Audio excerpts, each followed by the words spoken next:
राजधानी लखनऊ की बड़ी खबर के साथ, जहां पर यूपी विधानसभा की कार्रवाई कल तक के लिए स्थगित की गई है। मंगलवार सुबह 11 बजे तक के लिए कार्रवाई को स्थगित किया गया है। पहले दिन दिवंगत विधायकों को श्रद्धांजलि दी गई।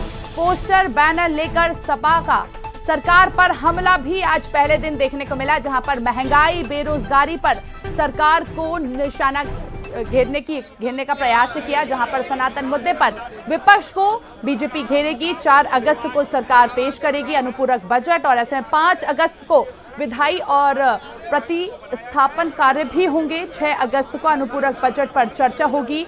4 दिन तक चलेगा विधानसभा का विशेष मानसून सत्र। तो आज से इसका आगाज हो गया है, और इसके साथ ही आपको यह भी बता दें कि कल तक के लिए कार्रवाई को स्थगित किया गया। पहले दिन विधायकों ने यहां पर सभी तमाम लोगों ने श्रद्धांजलि अर्पित की। साथ ही साथ आपको यह भी बता दें कि 5 अगस्त को विधायी और प्रतिस्थान जो कार्य हैं वो होंगे, और 6 अगस्त को अनुपूरक बजट पेश किया जाएगा। कुल मिलाकर 4 दिनों तक विधानसभा का मानसून सत्र चलने जा रहा है।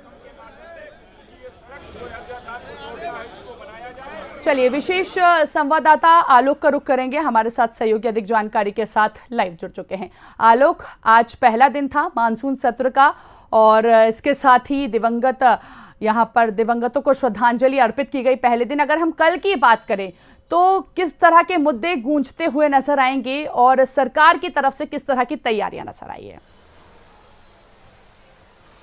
बिल्कुल काजल, आज से जो है विधानसभा के मानसून सत्र की शुरुआत हुई है, और आज पहला दिन था जिसमें जो है दिवंगत जो सदस्य हैं विधानसभा के उनको श्रद्धांजलि दी गई। इसके बाद स्थगित हो गया विधानसभा का सत्र। अब कल शुरू होगी कार्यवाही सुबह 11 बजे। कल जो है सरकार 12:20 पर दोपहर में अनुपूरक बजट पेश करेगी। इसके बाद जो है और तमाम विधायी कार्य होंगे। फिर अगले दिन जो है विधायी कार्य होंगे, कई अध्यादेश हैं और विधेयक हैं, उनको सदन में प्रस्तुत किया जाएगा। और अगर लास्ट की बात करें 6 तारीख को, जिस दिन ये आखिरी सत्र का आखिरी दिन होगा, उस दिन जो है अनुपूरक बजट पर चर्चा होगी।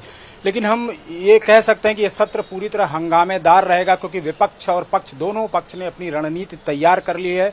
जहां सरकार जो है अपनी उपलब्धियां बताएगी, सरकार विपक्ष पर सनातन का विरोधी होने का जो है आरोप लगाते हुए इस रणनीति के तहत उसको घेरेगी, क्योंकि सरकार और जो है सत्ता पक्ष का तर्क है कि विपक्ष ने अयोध्या मामले पर जो है सनातन विरोधी होने का जो है ढोंग रचा है, सनातन विरोधी होने का दिखावा किया है। क्योंकि जिस तरह से इस मुद्दे को बढ़ा चढ़ा कर पेश किया गया, वहीं विपक्ष के पास तमाम मुद्दे हैं, चाहे वो बेरोजगारी हो, महंगाई हो, नीट पेपर लीक का मामला हो, युवाओं का, किसानों का, नौजवानों का मामला हो, रामपुर में जौहर विश्वविद्यालय को गिराने के आदेश का मामला हो, या फिर जंतर मंतर पर छात्रों पर प्रदर्शन का मामला हो, या अयोध्या का मामला हो। ये सारे मुद्दे जो हैं, ये सारे मामले जो हैं विपक्ष के पास हैं, और इस पर वो सरकार को घेरेगी। तो कुल मिलाकर पूरा सत्र ये 4 ही दिन का है, हंगामेदार रहेगा। और इसकी आज विपक्ष का तेवर भी देखने को मिला। जब जैसे ही विधानसभा का सत्र शुरू हुआ तो विधानसभा परिसर में ही समाजवादी पार्टी के जो विधायक हैं, जो सदस्य हैं, वो हाथों में तख्तियां लेकर बैठे थे, और उस पर तमाम स्लोगन्स लिखे हुए थे कि चंदा चोर, गद्दी छोड़, ऐसे तमाम स्लोगन्स लिखे हुए थे, नारेबाजी कर रहे थे, प्रदर्शन कर रहे थे। तो कुल मिलाकर सबकी अपनी अपनी रणनीति बन गई है। सारे दलों ने सत्र शुरू होने से पहले बैठक की थी, चाहे वो सत्ताधारी दल हो, चाहे वो समाजवादी पार्टी हो, जो मुख्य विपक्षी दल है, सबकी रणनीति तैयार है। अब कल जो है महत्वपूर्ण दिन है, क्योंकि अनुपूरक बजट सदन में पेश होना है।